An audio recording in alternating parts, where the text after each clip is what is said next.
Ibinigay ng Food and Agriculture Organization of the United Nations ang unang batch ng Information Technology Equipment sa Ministry of Agriculture, Fisheries and Agrarian Reform noong Hunyo 10 sa MAFAR Conference Room, BGC, Cotabato City.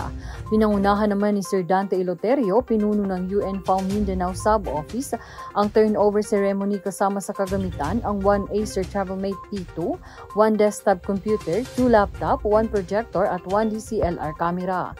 Ang mga bagay na ito ay binigay sa ilalim ng proyektong pinondohan ng New Zealand na sumusuporta sa kabuhayan na nakabatay sa agrikultura at mga negosyong pang-agribusiness para sa napapanatiling kapayapaan at kaundaran sa Maguindanao at Cotabato provinces.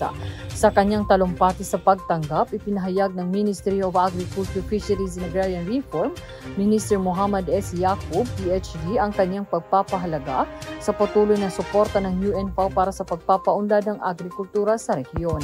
Bukod pa rito na i-turnover ng UN-FAO ang ilang mga office supplies sa MAFAR Maguindanao noong Abril 5 taong kasalukuyan. Maraming ani at kita, Serbisyong Bangsamoro, Baylina Mauyag, nag-uulat.